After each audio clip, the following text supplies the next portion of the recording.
This episode of Goosebumps Crew is sponsored by Stevie Wicks Candle Company, specializing in quality-made scented candles. Link in the description, but more on that later.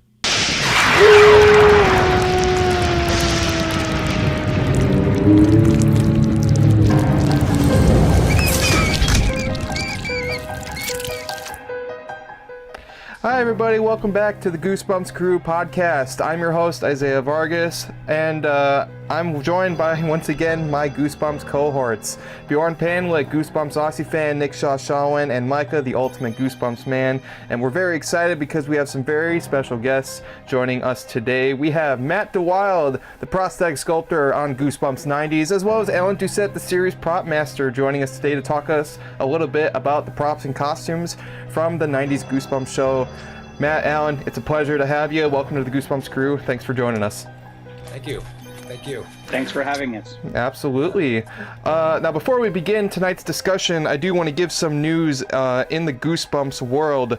Very recently, there's been announced that there will be 2 new books being added to the classic Goosebumps series of reprints. The Cuckoo Clock of Doom and Go Eat Worms will be getting added to the series, being reprinted. They will be released on March 5th, 2024. And this is interesting because there will be no new Brandon Dorman artwork. They are sporting the original Tim Jacobus artwork for the first time, which is very interesting. So we'll see where that goes. Hopefully there will be more than just 2, but only time will tell. Recently, the cover for the 3rd House of Shivers book, Night of the Living Mummy, has been revealed. It's the 3rd piece by Robert Ball for the new series, and that book will be releasing on September 3rd, 2024. And very, very recently as in today, there's been announced that a new Haunted Mask graphic novel adaptation will be releasing later in October. So that will be the newest graphic novel adaptation of a Goosebumps story since 2015. So we got some new books coming out, so we're very excited about that. But we're here to talk about the TV show, and we got Matt and Alan here to help give us a little bit of their experience in the working on the show. So I guess the best place to start off is hearing a little bit about you guys. So Matt, why don't you tell us a little bit about you and your career? My career. I've been in the business for about 42 years. I've worked on lots of films and TV series. Goosebumps was actually a lot of fun for me to work on. I enjoyed it. I was hired by Ron to be the shop supervisor for the first season. And I just finished doing FX, the series, with Paul Jones, and he did Hellraiser and all those kind of movies at Image Animation back in England. And he moved to Toronto, so I was working with him. And then I left that series, and then Ron called me around midnight to go and have a meeting about working on a new show. And I went to his place, and he didn't have his keys to get back into his place because his wife took his keys. So we had to take the jack out of my car and jack up the bay door to get into the shop. And he had to crawl underneath, come meet me at the door, and then open the door. Then we went inside and had a meeting. And he wasn't telling me it was Goosebumps. It was a secret. He just wanted to know if I was available. And he finally told me it was Goosebumps. And I thought, I'll definitely work on the show. I'll totally do that. And he hired me as a supervisor in the shop just to get the prosthetics made and get the creatures manufactured and all this kind of thing. And it was great. I loved working with him. He was hilarious. I loved working with the man. He had a great sense of humor and very knowledgeable. He had a great sense of design for what he had a certain design for this particular show, which I thought was really it was different than the kind of stuff I was used to making. It was a kid's show. Didn't think it would be. My idea for a kid's show was maybe Thunderbirds or Captain Scarlet or Terry Anderson shows, but this was a whole other thing for me, and it was a lot of fun. It was like Trial by Fire in the first episode we did. I think that was the girl who cried monster. I think. Mortman the librarian. Mm-hmm. That's right. That was the first episode, and it's my favorite. Yeah, it was. One of my favorites too, easily. Yeah. I love that one. That was great. It was a great episode. I mean, that one is usually when a lot of people think of Goosebumps, they think of that episode with the librarian, Mr. Mortman, and just like the monster transformation, eating the crickets and the spiders and stuff like that. Like it's one of the finest. It's one of the finest achievements of the makeup department, in my opinion. Like that that monster design is. It will stick with you. Yeah. That was good. Yeah, that was a collaboration between Ron and I when we came up with that concept. He wanted the big eye stalks and the whole thing, and bladders in the head to pulsate, and the parents at the end, they were actually snake people. They looked like cobra snakes, and you can barely see it in the episode, but I think that was the first thing I sculpted for the show was the parents was that, and they did all their fangs, and we made a tarantula that he was eating. It was mechanical. Oh, it's kind of fun. Yeah. No, I love the design of it. It looks almost like a frog, almost like just with the warty top and the kind of like the eyes and stuff like that. And it's really well done. It's a super well done effect. And also, I know the snake people. The snake people and that you can't really see in Girl Who Cried Monster. You can see them really detailed. Look at them on Shocker on Shock Street. You can see them in like the back studio near the beginning of the episode. So. Oh, okay. Oh. Yeah. No, that was a great thing about Shocker on Shock Street because if I remember correctly, they actually got to reuse a lot of costumes and props that were in earlier episodes because it was taking place at a movie studio, so you could have like different monster designs in the backgrounds, more as like Easter eggs, I would say, or kind of like that sort of thing. But that was interesting. Alan, why don't you tell us a little bit about your involvement with the show? Okay. The reason I got hired onto the show is I had worked with a gentleman named Charles Brave, who was the production manager. He only did the first season. And I did a series called Catwalk that I was a prop master on. It never caught on. It was about a rock band, young sort of teens. And when it was done, I think I kind of stuck out a little bit in his mind. So I got a call from him, less than a year later, saying, would you be interested in doing an anthology called Goosebumps for children? And, to be honest, I had never heard of this series of books, but I was intrigued by it. And the main reason I was intrigued by it was I was a huge fan of The Twilight Zone. The original one, Rod Serling. I mean, I'm old enough to have seen that, in reruns because it started in the 50s before I was born. But, it was still in syndication in the 60s. And I loved that show. And I was terrified by it. And so when I realized that this is going to be similar, it's like a Twilight Zone, but for kids in some ways is the way it was described to me. And I think it was quite accurate. So then there was an interview process, and there were some other people that were thought of as being the props master. So I decided I had to fight for it. So I asked for some of the scripts. I got the first couple of scripts and I did a complete breakdown of them. And that's where I read it all and then compiled everything that would be needed by scene. And I emailed that to them and said, here you go, check that out. And they were like, whoa, this guy is serious. So I got hired. Excellent. Yeah, and I mean, we always talk about the Goosebumps TV show on the podcast here. We've talked about it many a times. And we did just talk about Girl Who Cried Monster, but the first episode that aired on TV, and I know that airings and production are usually different. Sometimes the first episode that airs isn't the one that gets made first. But the first one that aired was The Haunted Mask. Now, I know Nick probably wants to hear about production on that episode. That is his personal favorite. But those masks are incredible. Now, what was the process in creating all of those masks for that episode? I made one prop on the show. That was Carly Beth's head. That was done at the last minute. I do have a story about her head, so kind of a funny story. I'll throw it out because I brought it up.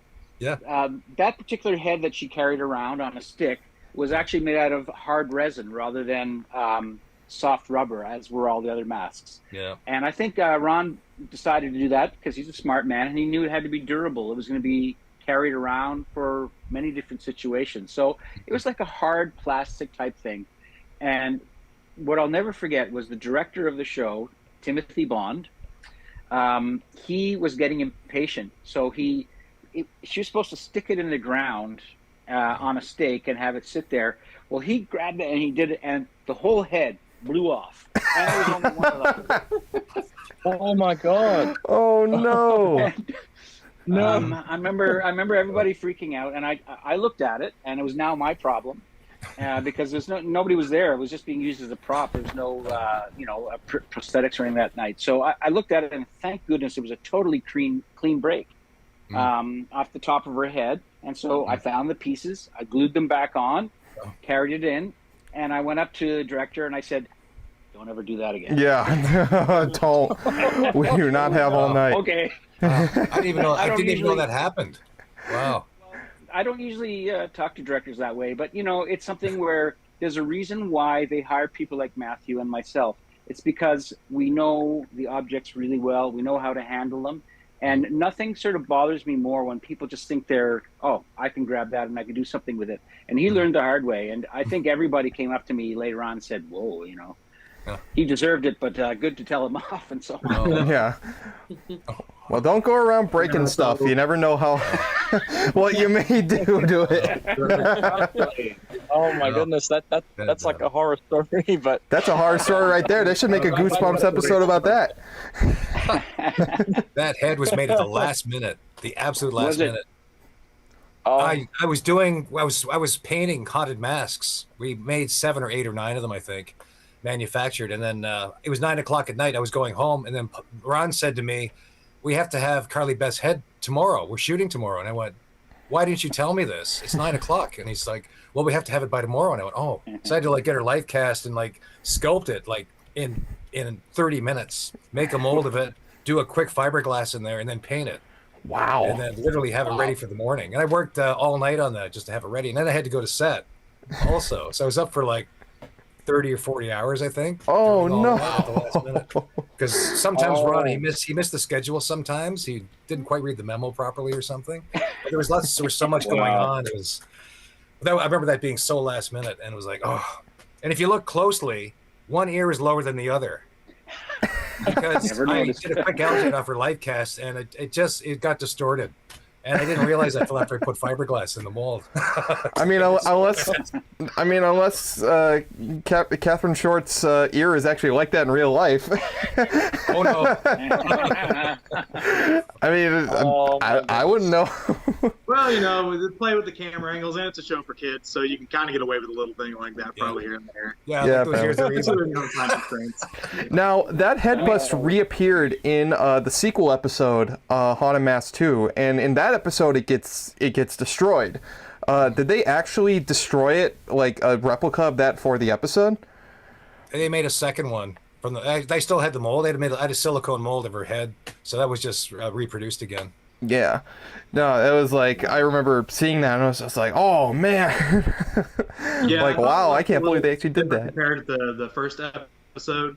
Yeah. But I know, looking at photos online of Ron's studio, he still has one of these in his collection, I guess, in his room. So figured it wasn't the same one. Otherwise, he did a fantastic job of gluing that thing back together. Yeah. Oh, yeah. Yeah. But the haunted masks themselves were just incredible. Just especially the main one that Carly Beth wears in the episode is iconic. But all of them are really great, and I feel like that episode did a great job showing them off at the end when they come to life. That was really good. When they're floating up in the sky, and that actually gave me the worst nightmares as a kid. That scene, because I had an exact dream of the masks all just coming at me, and every time I would try to run away, I would turn back, and they're still there. They just keep coming at you. And I remember waking up just screaming, and my mum saying, "You are never watching Goosebumps ever again." Excuse you, this is my life. No, but I need it. Yeah. Oh, man. Opposite. For me, it's it was always a love, and it's actually what got me into mask collecting. I have a pretty good collection of masks and props and things just because of this show. But this design has always been my favorite mask, period. So, it's spawned a generation of mask makers, people I've talked to, the person who made this, even the person who made this. I mean, it's amazing how you don't probably think of it at the time, but your guys' work inspired generations of prop makers and artists in themselves. Absolutely. Yeah, I had no idea. People started contacting me online. They heard I was working on the show, and I thought, I had no idea it made such an impression on people. I had no idea. Absolutely. Yeah, I know that's how actually you and I started talking a little bit. It was that Facebook group we were in. Yeah. And you showed me that picture of you sculpting the hair onto the Carly Beth bust. Yeah. So Yeah, absolutely. immediately when we started this podcast, I was like, we got to get Matt on. I was like, we have to get Matt on. Oh, absolutely. So, very happy that you got back with me. And Alan, I'm glad you're here too. I love hearing your guys' story. And the Haunted Mask is my favorite. So, I mean, just to hear little tidbits about it that, common stuff doesn't know, because there's no behind the scenes featurettes or anything like that Goosebumps did that I'm aware of. No. Nothing out there. So, I mean, we really have no clue about what you guys went through, about how the processes were, or anything like that. Yeah. It was a So I had fast a schedule. question. We had to work really fast, very fast. We had to make things in days. We had no time because we had like maybe a week to make everything for the episode. So we were working. I worked long hours on that show, but it was so much fun. It was such a great crew. It was, I loved it. I remember my wife at the time, she was not too happy about me being there that much because I just had a young family and everything, and I was at the other end of town, and I stayed all night sometimes, because we had to do it. Mm-hmm. Well, we used to call you guys the zombies. Yeah. We're doing stuff like about zombies. We were. And then the Fantastic Creations crew would come walking in and it'd be all like, all nighter, eh, Ron? Sounds like you should Okay, just great. use Welcome to Dead House then, instead of hiring actors. Yeah, that would have been great. You guys could have been, the background actors in the zombie episode. Or just, just wandering on set and they're just like, oh, I don't care, let's just leave it. Even, It looks legit. we were so tight for time. Oh, sorry. We were so tight for met, time. Sorry. No, go ahead, please. There's a delay, so I got to get used to it. Yeah, we were so tight for time. I think on the Monster Blood episode, we didn't make anything. We went to Toys R Us. We bought GAC. I thought that looked like GAC. Had no time to make it. I was like, that looks an awful lot like the GAC stuff you got in stores. So you just confirmed it for me. Yep. Oh wow! No time to make it. Yeah, Micah, you had a quick For 2 or question, 3 Micah. Episodes at a time. I was wondering as well with the Haunted Mask episode, with the Unloved Ones mask that they had. I've always heard rumors about this, so I wanted confirmation. Were they designed after the 7 Deadly Sins? Because there's always been like rumors that was about it. that. Like, Yeah, they were. Yeah. Okay. One was anger. One was envy. One was sloth. One was Gluttony. gluttony, and there was another one. My God, it's so long ago I can't remember. Sloth, envy, Each of us anger. in the shop. I sculpted one of them, the snarly face guy. I did that one, and Mike Payette did one. Randy Dodlin did one. It looked like his lips were pulled back, yep. Mhm. lips or something. That was Randy Dodlin sculpted that. It looked like something from Hellraiser. Yeah. I always thought Yeah. that It was a kid. I was was like, very much inspired by Hellraiser. It's very much inspired by Hellraiser, especially the lips guy. And then, of course, when we got to the sequel episode, then we got the old man masks, and that one is probably just as remembered as the one from the first episode. And that one was really well done. I guess a good question to ask you guys was, what was probably the biggest episode you guys worked on? What one probably had the most work put into it on your guys' part? Camp Nightmare, because we had to build Saber. Mm-hmm. We built it like American Werewolf in London with the wheelbarrow kind of thing, and the actor was in the suit. And we didn't actually have, we didn't sculpt that. There was another movie that Ron did called The Dark, Mm-hmm. and he had a creature suit from that film. So we actually took casting of that creature and we modified it to be Saber. And I just made a new set of teeth for it and made new hands for it. And we got the skinniest guy in the shop, this guy Brendan, I think his name was. He crawled inside the thing and we just wheeled him around. I was the guy pushing him through the woods. And we did a quick radio control mechanism.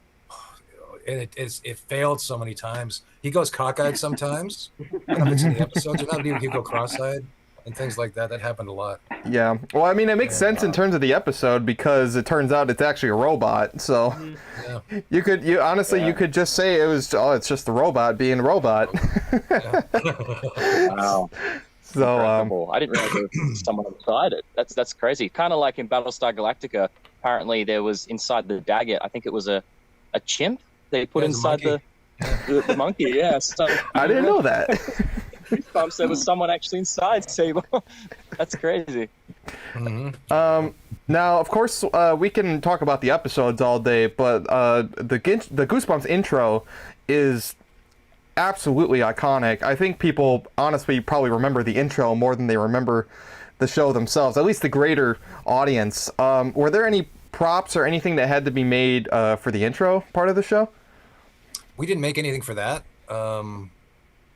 I think that was made almost before we started working on the show. I think they were coming up with that already, and because we didn't really have anything really built for at least 2 or 3 episodes. Because we had Mortman and the parents, and then we had the Cuckoo Clock of Doom, I think, was the second one we shot. That's right. And what else? I'm trying to remember the order we shot in. We shot the Haunted Mask like a couple of months into the show, I think, because it was a 2-week shoot. I think it was a 2-week. Was it a 2-week shoot? Yeah, and I was going to say, for me as a props guy, of all the episodes we did, I felt that first of all, Haunted Mask is probably the best thing we did. Yeah. Dramatically, the script and so on, and also it was the most difficult. For that season, we were shooting night for night, so it was like all-nighters with teenagers. And the director was, he was a very, very focused man. He had worked on Star Trek: The Next Generation, so I was like, whoa, respected that very much. But in terms of, from what I found was that was a very difficult episode to do, and we eventually, once the original director of photography left, they hired another gentleman named Barry Berg Thorson, and I think the one stipulation he was told is we got to get away from day for night. I mean, from night for night. So we wanted to do day for night. So we actually did a test one day, and we found out that yes, you can do day for night, and all of a sudden the show got a lot easier. Yeah, I remember that. Yeah. So when did that start for you guys then? Like, how far into the show did you make that transition? Before that transition started, I mean. I would say, well, you'd have to look at I would say it's season 3. If I had my druthers, either that or midway through season 2. I'm trying to think of the original director of photography's name. It'll come to me. And he was a very nice man too. He's an older sort of English gentleman.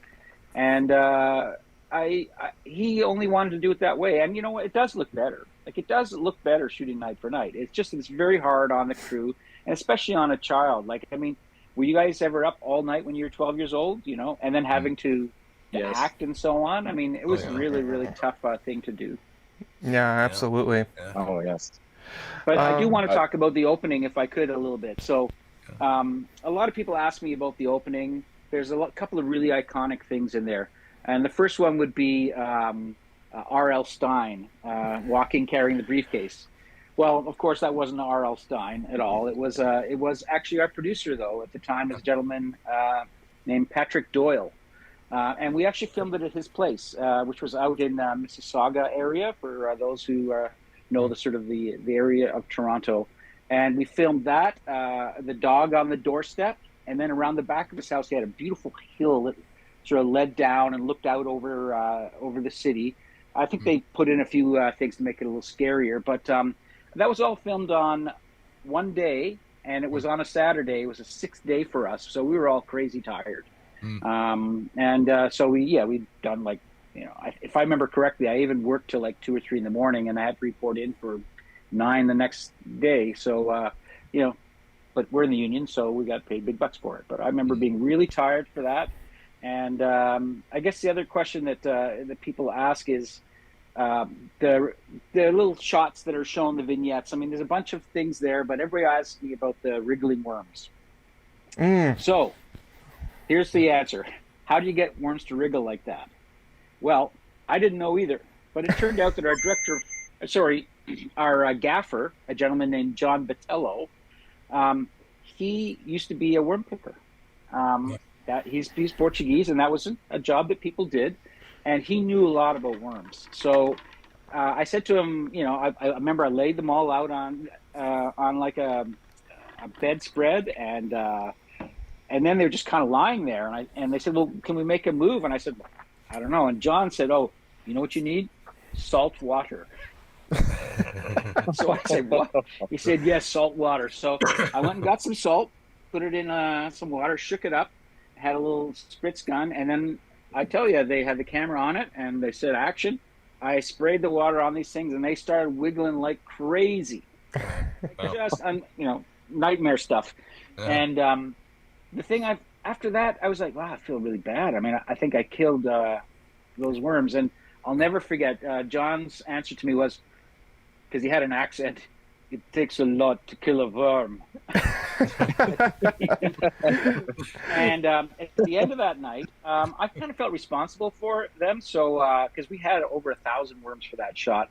I mean, I found everyone, because they'd wriggled all over the place by this point. I grabbed them all, put them in a bucket. I went to my house that I used to rent up in North York, dug a big hole, not too big, 1 foot deep, dumped the bucket in, threw some soil on the top, and I thought, oh, they'll be all dead the next day. The next day, I went out, lifted up the clod of soil, one dead one, the rest were gone. And let me tell you something. After that, I lived in that house for about 5 years. When it rained, there would be millions of worms, and they were huge. I often wanted to go back. But yes, those worms all lived, and they all went into my garden. That's incredible. Wow. Worms in reality. I was about to say, that literally sounds like an RL Stine book now. Yeah, well, they literally made a book about worms, so maybe it's like the episode where there's the whole cavern under, and then you have like one giant kaiju worm now. Be careful. I'd like to talk about that too, because that was the episode Go Eat Worms. It was directed by a gentleman named Steve DeMarco, who unfortunately is no longer with us. Mm-hmm. But I don't know if you remember Steve DeMarco, Matthew. Yes, I do. Yes, yeah. I didn't know he passed. He passed a couple of years ago. He was my age. I mean, but he was a punk rocker guy. He used to wear lederhosen and never mind the bullet shirt. Yeah. 5 days in a row, and I never had the balls to ask him, like, is it a new shirt every day, or is it like just the same shirt, dude? But anyway, so he was a sort of a punk rocker guy, kind of rough around the edges. And I'd known him; I'd worked with him before. And I remember when we did that worms episode. Again, there was worms. We had fake worms, rubber worms, and we put the real ones on top to give it some action. And being very concerned, he came up to me and said, "I want you to get all those worms. I don't want any of those worms to die, man." And I'm like, "Okay." So I spent 2 hours after we're done, everybody's gone home. I went down on my hands and knees in that cavern set, and I found every worm that I could. Again, put them in a bucket, took them home, put them in my backyard. And one last story about Go Eat Worms. Matthew might appreciate this. Scene where the giant worm appears. Oh yeah. There's this giant worm. Well, I tell you, they did a great job on that worm, and there was a gentleman, that was going to be inside of it. But when that worm arrived on set, it looked phallic. It looked like a giant. Yeah. And so, and I remember, again, a great quote. I don't know why I remember these things, but the director, Steve, said to me, "This could be the first ever bad Goosebumps episode." And I was thinking, yeah, you're right. I mean, 12-year-olds looking at that. But, Ron, I think it was Ron Stefanik, he said, no, let's just smear some dirt on it. And they went and got dirt, smeared it all over it, and it suddenly looked like a worm. It didn't look like, a male appendage. And away we went. It did in the shop. Well, it's just that thing showing up on set and being like, what the hell kind of episode are we working on? I never questioned anything. in the shop. I just built it. Just had to get built. Is this what the book is like? Like, it kind of reminds me as well, because I know, like, hearing about Nightmare on Elm Street 3, Dream Warriors, a similar thing, I remember them mentioning it behind the scenes, a similar thing was happening with the giant, like, Freddy Krueger snake that appeared. Oh, yeah. At first, it was, like, flesh-toned and stuff, and they realized what it looked like, and then they repainted it to be green. Good call. Yeah, absolutely. Yep. I'm glad you brought up, though, going back a little bit, because the scene with the first scene with the worms was in Stay Out of the Basement. Now, that's another classic classic episode, and that scene where they pull the covers off and it's just the bed just with the worms, like the dad's been sleeping on this, and it's a very eerie scene. And honestly, that whole episode is really visually appealing because the basement itself is just covered in plants, and the green lighting is just, everything is just bathed in green glowing light, and it's a really eerie looking episode. But I'm glad you brought that up because I just remember that scene when I watched the episode for the first time, and it was gross looking, but it worked. Wow. Yeah, it was amazing. It was an eerie scene, and of course that was a scene that was in the opening sequence there. Mm-hmm. You know, the little vignettes they did. There's also one from Camp Night Moon, I believe, one of the counselors. I mean, you know, that's the thing about the opening sequence was that other than us doing the dog and RL Stine carrying the briefcase, the rest is all just little snippets we'd done from the first season. And yeah, people are still scared by that worm thing, and it was fun to do, and it was fun to know that we were scaring kids, getting what they wanted, and we weren't even hurting the worms. We were just making them uncomfortable for a while. Yeah. No, I didn't. I can't believe that. Like, yeah, like I never would have thought salt water would be the thing that would agitate them. That's weird. Yeah, it sure did. Wow, that's incredible. So out of curiosity, like I have a friend who did go to Ron's studio, and I don't know how he came across this. I don't know if he got it from someone or if Ron gave one to him or what the case may be. He was nice enough, because I'm a huge Haunted Mask fan and I have a massive Haunted Mask collection, to make a copy. And so this is not an original, obviously. The paint is done by him and everything. But if you guys can tell me anything about like this, does this look familiar to you guys? This thing? Where is this? This little... This Yes. guy. Oh, wow. Yeah, okay. Yeah. So you do have one. Okay, so that's a legit thing. Oh, Wow. that's incredible. That's so Was cool. that a crew gift, perhaps? That was a crew gift. My friend Ted Healy, he sculpted this for Ron. Pull it back here. Wow. But it was given out to like a lot of the crew as a thank you kind of thing. That's really cool. I was like, and It's 'cause absolutely beautiful. I 'Cause I had, never had any I had one of the details on original this. Haunted Masks with me after the show, and I gave it to Ted to sculpt this statue on as the thank you gift. And he said, "What do you want me to do with the mask?" I said, "I'd keep it." And then and I just thought, well, and then he lost it over time, so it just went missing. Oh, Wow. that breaks my heart so bad you don't even know. Okay, maybe now then, if you don't mind, it might be time for me to bring out some original Goosebumps props. Yeah, absolutely. We'd like to see them. Yes. All right. First of all, you guys might recognize this. Oh Ooh. Wow. That's so cool. Oh, it's so Oh, nice. That is awesome. Yeah. And I also have very rare. This is the original proof of it, and That's cool. I'll show you the rejected one on the left. The skeletons were deemed to be naked. So we went for the one where they've got clothes on. Yeah. I like that one. I like that one. Probably for the best. yeah. It fits in with And I do the... also have this, which is a photograph of me holding the toaster, as we used to call it, which was the camera for, say, Cheese and Die. And the thing about that camera was that, I mean, the reason it was so huge was they put an actual Polaroid camera inside of it. Huh. And so Yeah, that means that you pressed a button and the mechanism worked and it actually spat the picture out. But we had so much trouble with that. It would just not work over and over and over again. And I came to the conclusion that if you put it in a totally dark box, it just doesn't want to take a picture. It's got certain sensors. So it would only take one picture at a time, and then you have to reset it. Now, another thing I do have here, if you guys don't mind, is I have some of the other pictures that were taken that day. Well, actually, what happened was it would spit out pictures that would sort of show what was happening in the future. And I just noticed today I still have some. So there's one of the ones that, and here's a couple more. Here he is with the car. Oh, there's the car. Oh yeah. Oh, that's awesome. That's incredible. This is just another random one that was spat out. I'm not sure if it was used or not, but I think that's the one at the end when Spidey gets like trapped in the camera, and then it spits out and it shows that he's not there anymore. Yeah.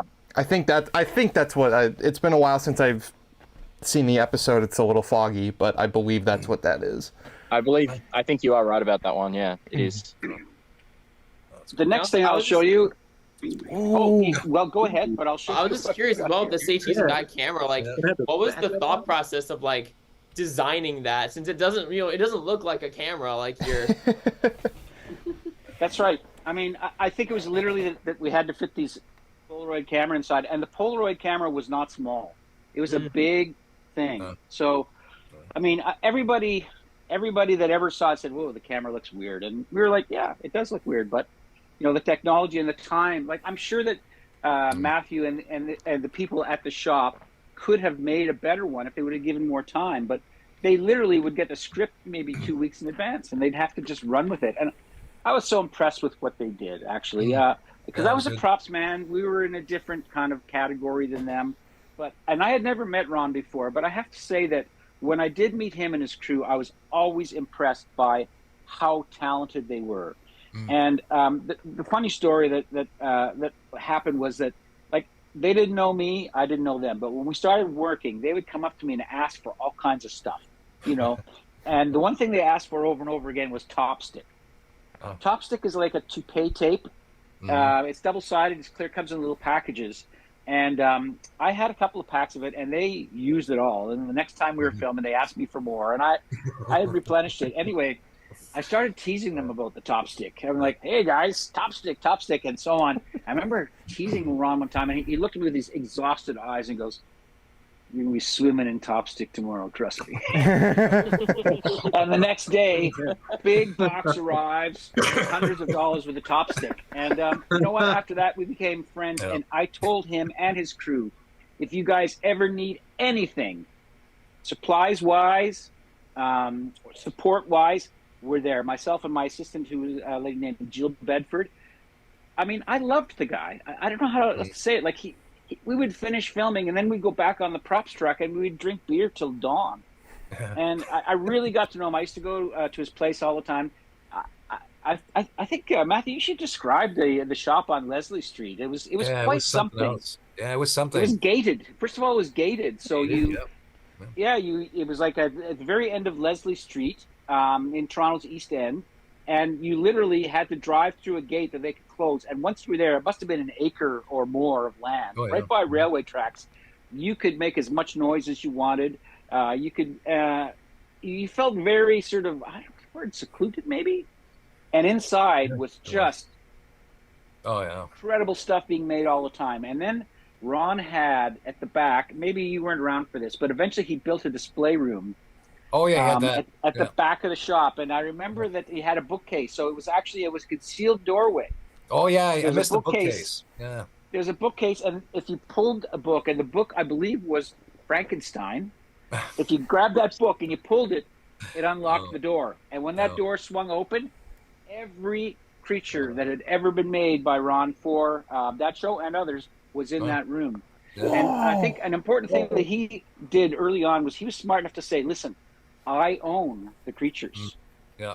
And I said to him, "How could that, just, because we were having a beer one night, I said, how could you do that deal?" He said, "I created a term called build to rent."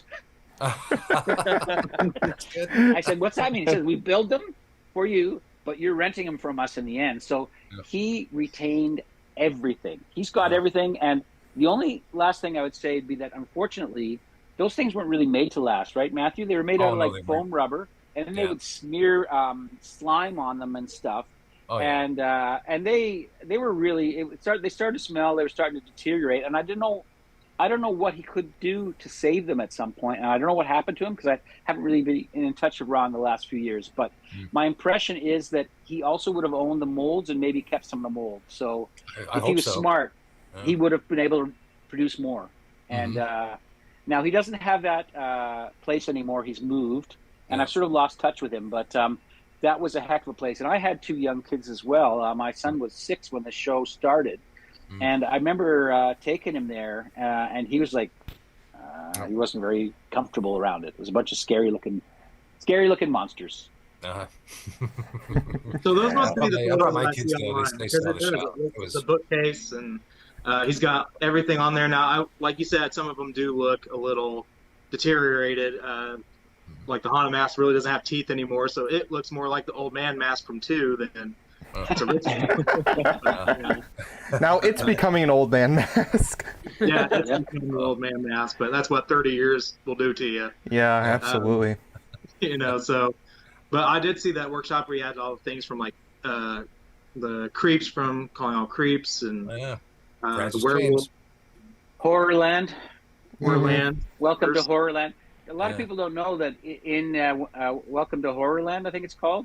Ron actually plays one of the monsters. Really? He's the guy that serves the drinks to the couple. They have, yeah, the guy who something with his finger. He just squeezes juice out of his finger, and they're just like, oh. Monster Punch. Remember, it's called Monster Punch. Yeah, I remember that. Oh. Yeah. So that's Ron Stefaniak playing that. That's Ron. That's Ron in the flesh. There. Does he do the voice, or is it someone else? I think it's his voice as well. Wow, that's incredible. Oh, wow. I know Ron voiced Slappy in Night of the Living Dummy 2 and Bride of the Living Dummy. But... Did he? I thought that was Cal Dodd all 3 times. No, Cal Dodd was just 3, I think. Well, Cal Dodd's listed as doing the voice in 2 and 3, but not in Bride. I can tell you what happened. They were smart. Ron was a very busy man, and he wanted to do the voice, and so they said, let's pay him to do the voice. That means he'll have to be there enunciating it all. And smart move. And then you know what? They didn't use his voice. They used somebody else's voice. And I remember speaking to him. He's like, I was surprised that they actually replaced my voice. But they hired a professional voice actor rather than a guy that makes monsters for a living. Wow. But I was actually in an episode myself. You were in Cry of the Cat. I was in Cry of the Cat. I played the props man. Oh yeah. Oh, that's cool. Yeah, a long time ago. Yeah, I was also in another couple of episodes as a background performer. For example, when Slappy's trunk gets delivered and goes up the stairs. I don't remember that. Yeah. They actually had a guy come in and do it, and the guy just couldn't do it. It was too heavy, too unwieldy. And I remember they said to me, let's get Alan to do that. And I did it for no pay. But then after that, they started asking for me to do more and more stuff. Because as a props guy, I know how to instantly hold something and make sure it doesn't reflect back and so on. And I made a rule after that. It's like, okay, fine. If you use me, you got to pay me. So in Deep Trouble, at the end, there's some people down by the sea in a boat. One of them is me. I was also I played one of the scarecrows briefly for the Scarecrow Walks at Midnight. Mm-hmm. Yep. And actually, I wouldn't mind at this point touching on, and Matthew would agree with me on this, the mask people. Mm-hmm. I understand that you mask on somebody, it's a very claustrophobic experience. And not everybody could handle it. As a matter of fact, I do recall a couple of people saying, no, I gotta take it off. And that's where I ended up, for example, playing the Scarecrow. The original guy was just like, I can't do this. And it's like, well, then get somebody else behind the mask. But we were very aware that people were walking around, for example, at night, your vision is just so reduced. So we adopted the rule that anytime these people are walking anywhere, they needed to be escorted.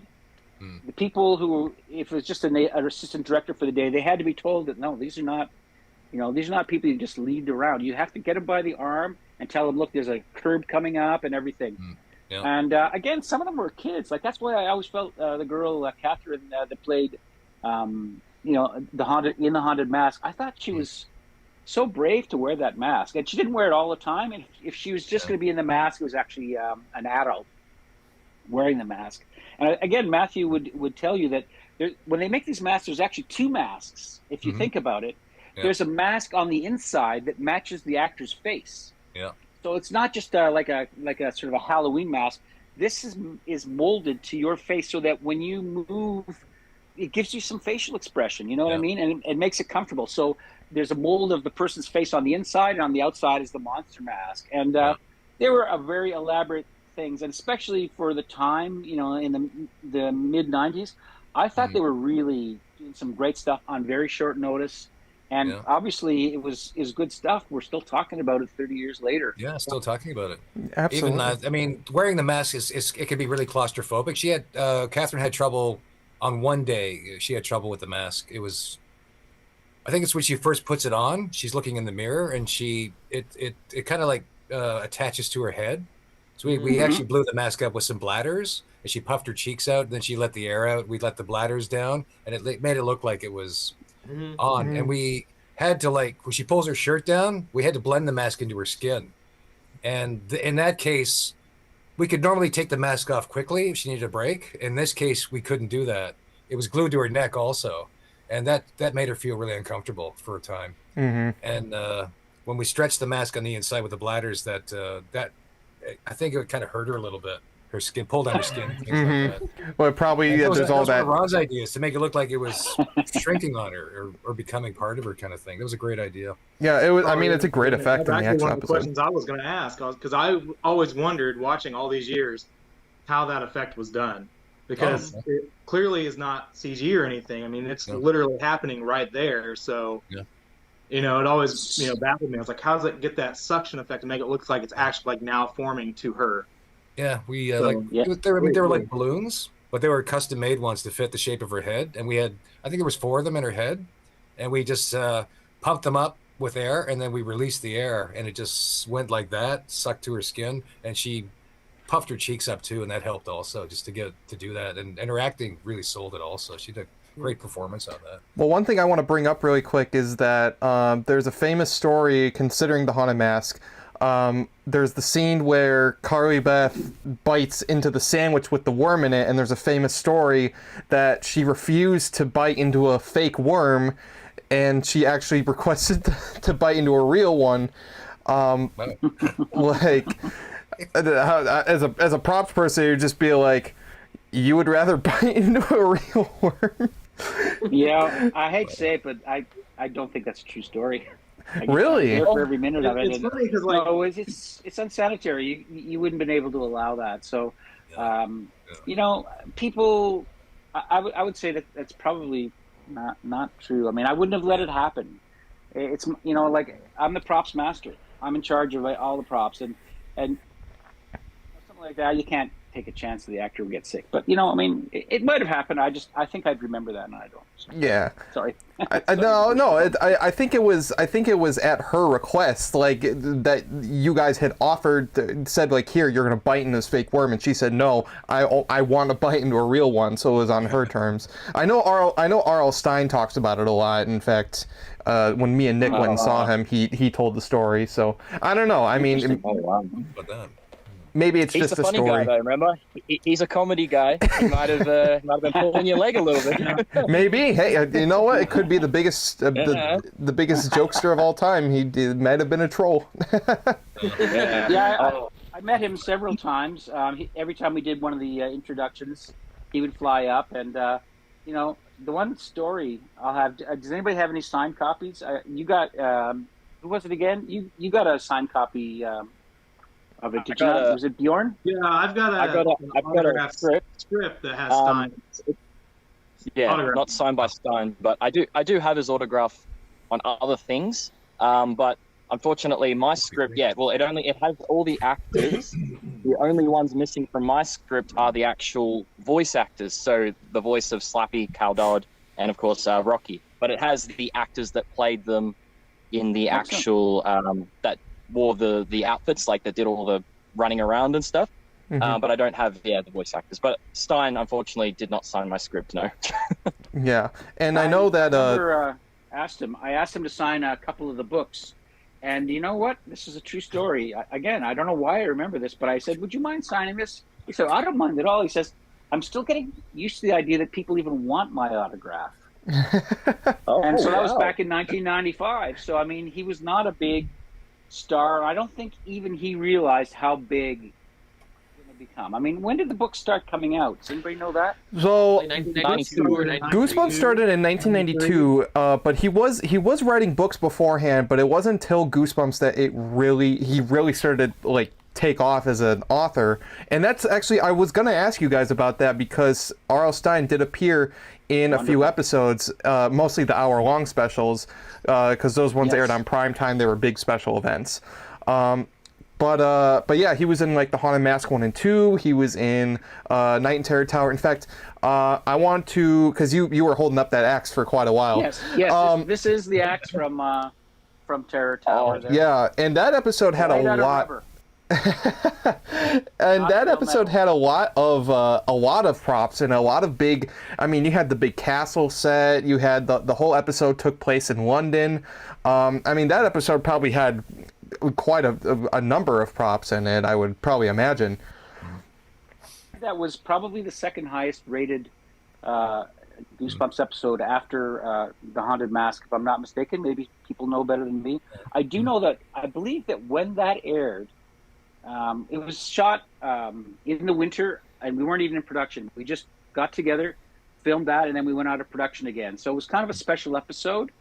And I do remember that when it aired, almost 20 million households turned in to watch that.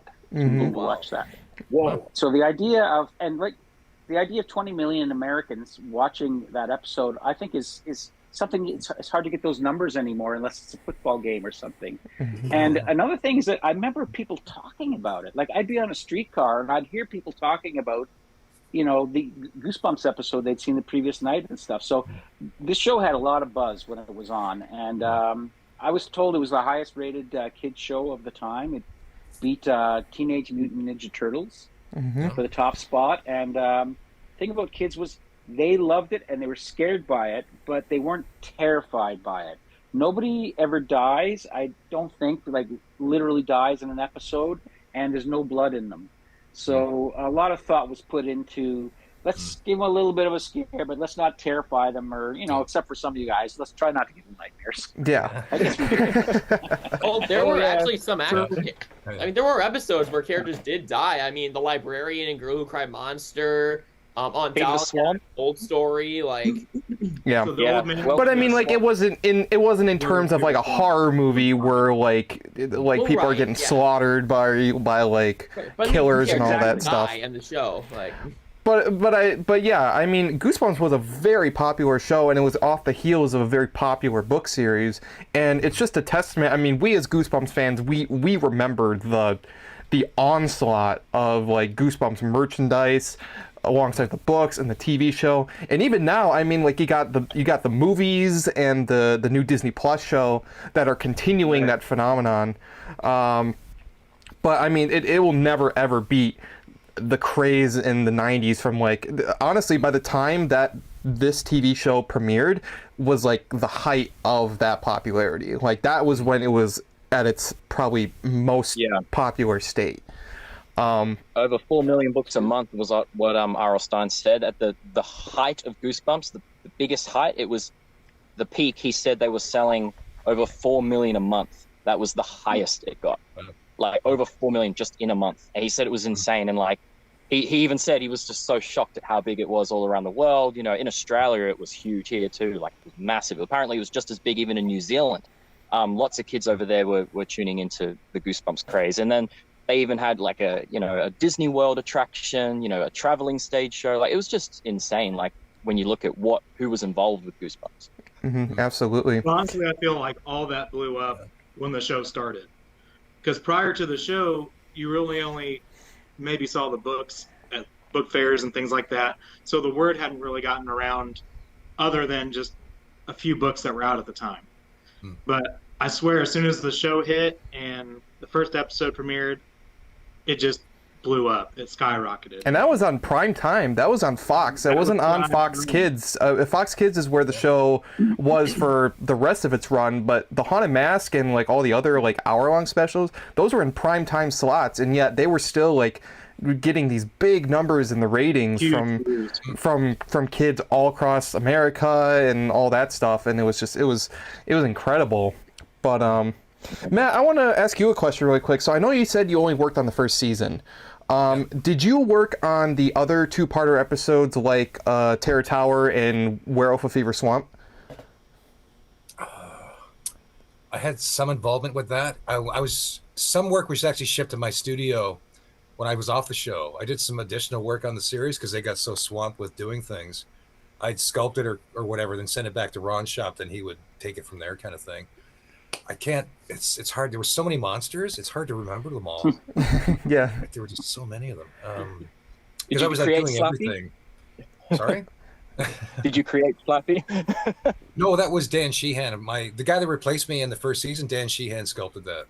And with Ron always had the input on the design look of everything. He wanted everything to look a specific way, so he would just give us the ideas. He would rough something in for me, and I would just complete the whole sculpture after that, then mold it. And we had a company that was doing all our foam latex work for us called the Mad Company. Other friends of mine in Toronto. We'd send the molds over to the Mad Company, then all the foam latex masks would come back, and we'd start painting them and repairing them and getting ready for set. Because we didn't have time to do everything completely. It was just... Did you work on the Mummy episode? You probably worked on that. I did. I sculpted the Mummy, and that was sent back to Ron's shop because I was already... I was doing a picture deal with Producers Network, I think, at the time. Mm-hmm. I do have a prop from... Oh, yeah. There's the Scarab Amulet. Yeah. To quote the episode, whoa, it's a bug. Yeah, it's a real bug in there. It's a real bug. That's neat. That's awesome. It's inside of like a lacquer or something. Yeah. I just got to point out, like, we have a lot of Goosebumps merchandise that we got from the 90s and stuff like that, but I think you have the best Goosebumps collection. Well, I mean, you got stuff that was in the show itself. I mean, like, you can't get any better than that. Everything I'm showing you is genuine from the show. And here's one last thing. And I've always said this is from perhaps one of the worst episodes. You guys recognize that? I was going to ask about that because... My Hairiest Adventure? Yep, My Hairiest Adventure. We did do a recent episode talking about, and this is not to say that any of them are, like, super terrible, but we did do an episode on our least favorite episodes, and I will say that My Hairiest Adventure and Go Eat Worms were ones that we talked about. Oh. But I will say... one episode I really do like because of how creepy it is Piano Lessons Can Be Murder. I really like that episode. And that episode had I forget his name, but he was in Are You Afraid of the Dark also. Aaron Tager. Yes, he was in Are You Afraid of the Dark. He was Dr. Vink, but he played Dr. Shriek in Piano Lessons episode. And then you had the end scene with all the disembodied hands that were playing the piano. Like, that was I really liked that episode. Mm-hmm. That was cool. I do have a photograph. I don't know if you can be able to see it, but these are me with all the different monsters. And I think the very top one is the lady from Piano Lessons Can Be Murder. Yeah, the ghost, it was the piano ghost teacher, I believe, and she shows up at the end. That was freaky. That was terrifying. Really that freaky scene one. where, like, he's like going into the basement and she's just like playing the Moonlight Sonata on the piano and she's just like swaying around and stuff. Like, that creeped me out. Well, I always remembered the end scene where he, like, it was right after Mr. Toggle is, like, cornered by the ghost, and, like, Jerry's just like, I'm getting the hell out of here, and he runs out, and, like, the building's shaking, and there's piano sheets flying out, and then all of a sudden, the ghost just comes out of the door, and it's just, like, up in the camera, like, that freaked me out as a kid. Like, that was... My son was taking piano lessons at the time, and once he saw that episode... I don't play piano anymore, and I remember asking why. I said, "Oh no, switching the guitar, Dad." I don't want to deal with no ghosts. Just trust me on this one. To a psycho piano teacher. I mean, perhaps I could send you these photos afterwards, rather than holding them up. Yeah. But there is a photograph here of me with all the haunted mask guys. Oh, nice! Oh, wow! Oh, second nice! Shot. Beautiful. That's really cool. Here is Slappy holding up the guitar. That's my guitar. I still have that guitar. So Tell me he didn't actually break it. Well, I was going to say, I got crushed. Separate one for when he broke it. But that particular one, I actually hung it I regretted offering up my guitar. I had a guitar on the truck. I regretted offering it up because we had suspended by monofilament, and it was so tenuous that it would have fallen and would have broken my guitar. But luckily, Yamaha makes good guitars, so it's still with me. I still play it all the time. Here's a photograph of me with the Mummy. Yes. And then 2 shots of me with the Mummy, actually. And the funny thing about the Mummy was he was a guy from Quebec, and he was, I believe he was a mime, actually. Very good with his body. Like, he would just stand there, and then when they started acting, he would walk like he was 5,000 years old, and so on. But the funny thing was, we did this sequel one, and he was asked to come back, and he'd put on a bit of weight, which was kind of funny because he's supposed to be a mummy that's been like dry and dead for 10,000 years, but he definitely had a beer belly. If you notice that, you'll see that, it's kind of a chubby mummy, but what can you do? You can't ask the guy to starve himself for 5,000 years, right? Yeah. And also, I was curious about when you showed that shot of like you with the other on the Haunted Masks. I was also curious, like in the shots of the first Haunted Mask, where the masks are like floating and chasing her, were those just like actors in green screen suits wearing the masks, or like? Yeah, they were just. I think they were dancers. I think they chose, really? And we had to pick people to get the mask to fit certain people because they wouldn't fit anybody. They had to be kind of same head size. So we just put the masks on people that would match up, and they just kind of danced around the room to look like they were floating and things like that. And it was kind of odd to look at, but it looked great on screen, though. It was really cool. Yeah, every episode that we did, we would schedule a blue screen day. It wasn't green screen. This is so long ago that blue screen was not widely used. It was blue screen, not green screen. And they built myself and Jill little blue Smurf suits to wear. Yeah. I do have photos of me wearing them or Smurf suits somewhere. And we would go manipulate items that had to float. I think it's called Let's Get Invisible. Mm-hmm. Yep. There's a lot of blue screen effects in that. Mm-hmm. And all of them were affected by myself or by Jill, but mostly me. Wow. Also, don't forget, there's no computer animation in those days. And Goosebumps was filmed on 16 millimeter film. Mm-hmm. No, it wasn't filmed on tape. It was shot on film. And 16 millimeter, the frame, not big. It's tiny. It's absolutely tiny. Oh. So they did it on film, and there's a running time of about minutes. And then the film's out, you got to reload. Yeah. Everything now, there's been so many changes with modern television series now. They shoot it on a digital thing. It can run all day. And so what happens now is they'll just keep going and over and over and over again. And they'll say, okay, we're still rolling back to once. But in our day, it'd be like they would slate it. You had to start acting right away. You had to get things done in less than 3 minutes or you'd have a run out, So, in some ways I think it was better that way, though, because it made you really be focused. And nowadays I feel sorry for the editors because the editors have to sit now. Like, they'll say, print that take. We're going to print take 3, right? Well, in the old days, take 3 would be a 3-minute take. Now, when they say print it, you might get 5 different. Oh, yeah. Okay, we're going to do, don't cut, go back to ones. The editors have to watch all that.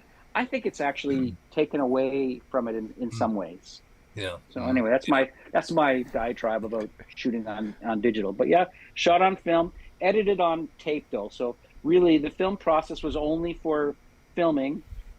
And the reason they did that was the television cameras of the time were just too low resolution. If they would have shot it with a video camera, it would have looked terrible. So when you shot on film, you could get a dramatic lighting effect that you wanted. There's something called a contrast ratio. Contrast ratio means that if it's 3-to-1, if there's 3 stops difference between something that's bright and something that's 3 stops out, it's black. It's not picked up at all. And that really helps you in horror, because you kind of want things to be dark. Another thing that they do a lot in Goosebumps is, you ever notice how they get too close? They start getting in too close. If somebody's walking, it's like, why don't they pull back? They're messing with you guys. You know what I mean? Like there's a reason they're doing that. And that's that they think it's just more scary to be sort of claustrophobic on the person. don't get too wide, type thing. So yeah, there's a lot of film, and of course, Matthew, have you worked on other horror films as well? Oh yeah. What other things have you done in the horror genre? I've seen you worked on Saw 2. Saw 2, yeah, a little bit. Wow, there's so many. Blood Relations, and I'm currently doing Frankenstein right now, and What We Do in the Shadows. I'm doing both at the same time. Oh, yeah, you shop out by Kipling, Matthew. It's out by Kipling there, right? I think the main set, the outside set's at Kipling, and we're at Hewart, on Hewart Avenue. We've got the interior sets are at Hewart. Some are at Revival, I think, and the other sets are in Stage B, I think, on Hewart. We have a little prosthetic shop on the corner, right on the corner of Hewart. But I'm going like to Cherry Street and back to Hewart and back to Cherry Street, and they're okay. I had you confused. I thought you were in the West End, but you're still in the East End. Oh no, I live in the West End, but I travel. I go up there. I meant your shop though. Anyway. Oh yeah. So I personally worked on a couple of I worked on both It films. Oh yeah, you guys knew that. Yeah, the scary clown movie. Yeah, I was actually on the first one. I was a props buyer, but the one thing I did on it, I don't know we're going off topic, but all the stuff they filmed in the little town of Derry, Maine, I was the prop master for the second unit on that. All the kids cycling around on the bikes and everything. Yeah, I did all that, and I'm not even credited for it. I'm really pissed off. I saw that movie. I worked on that for like almost 6 months, and they didn't even credit me. Wow, that sucks. But I'm on the IMDb, and you know what? The main thing is I know I did it. I took the photographs, the slides of the sewer system. I took those myself, and I put a lot of my soul in that. But I also put a lot of my life into Goosebumps because, I would work on the weekends on stuff. Yeah. I would, it was like, it was a commitment I'd made, a very, very deep commitment to that show. And it was a lot of work.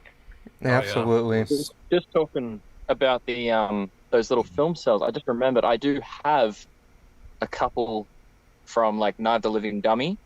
Oh. Might be a bit hard to see because it's like, it's a little see-through, yeah. Well, what does it say on those? Because, Steve Wilkie was the stills photographer on that show.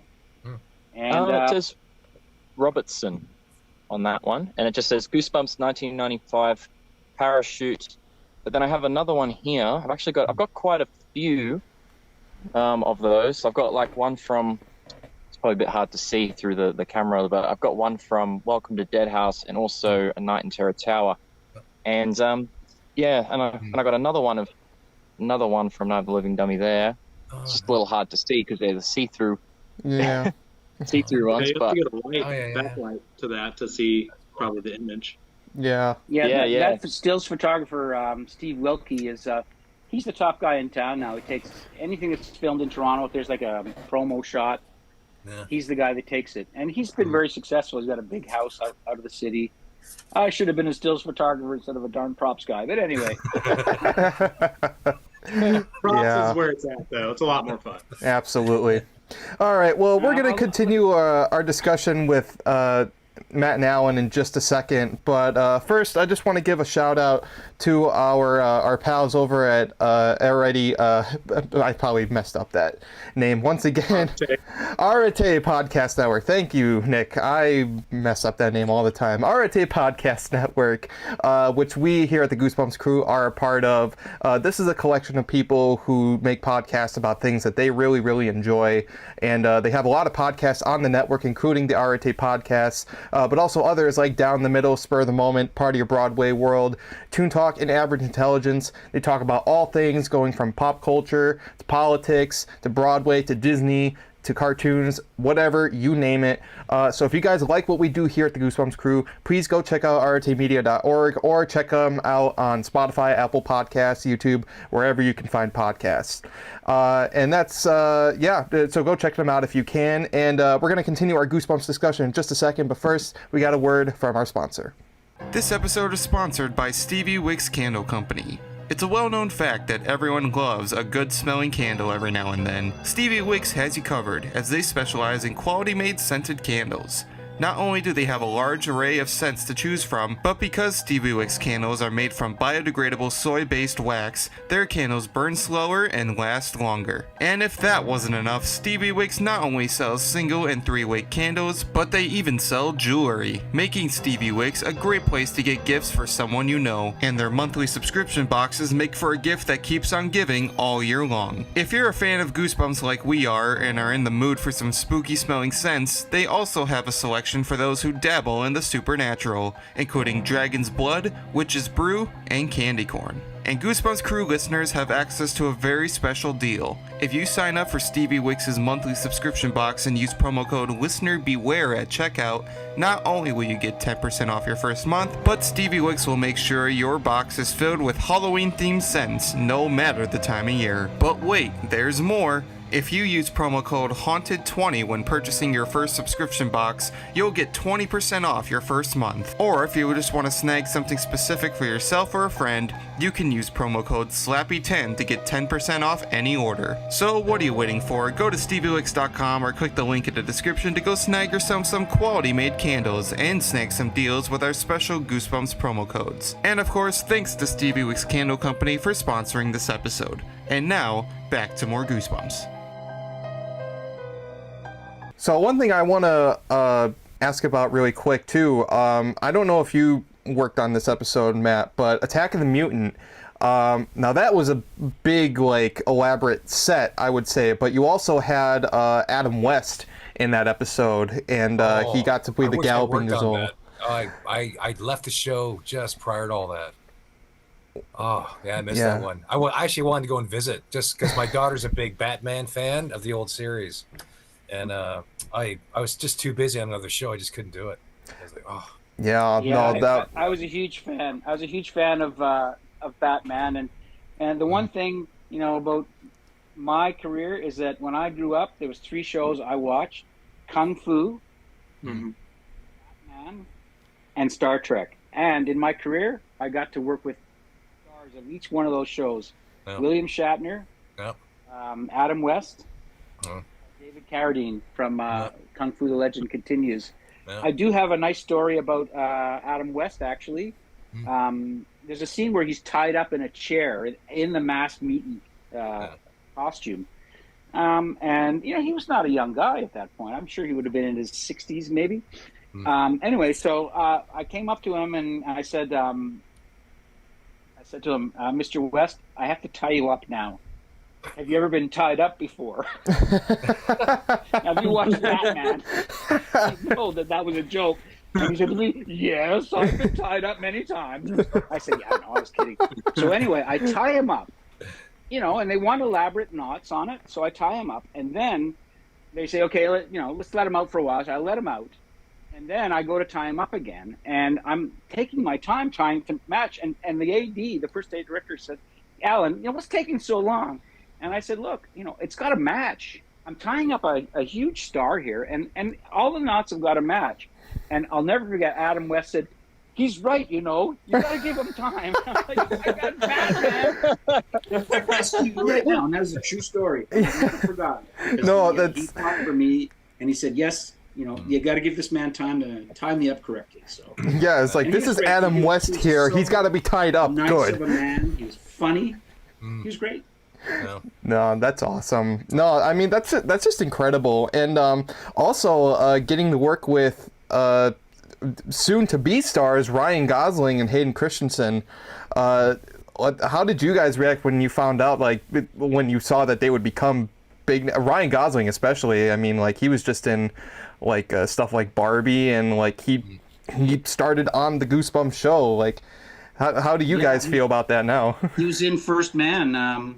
Played Neil Armstrong, again, one of the heroes from my life. Yeah. Well, I mean, if I might start with that, I could tell right away that he was a very talented young man. He stood out. There was a couple of kids that really stood out. He definitely stood out. He was very skilled at playing the hero almost. And I do remember him getting direction from the director, and the director saying, like, keep your head up. You know, you're the guy that's going to save everything here. You have to look like a hero. And you know what? He played the part, and so yes, he stood out. Hayden Christensen, not so much. I remember him being really nervous when we went to go film his episodes. I'm sure he was very talented, but he didn't stand out. Another young lad that stood out was Dov Tiefenbach. He was the one that was in the magical episode with the talking rabbit. Bad Hair Day. Yep. Oh, yeah.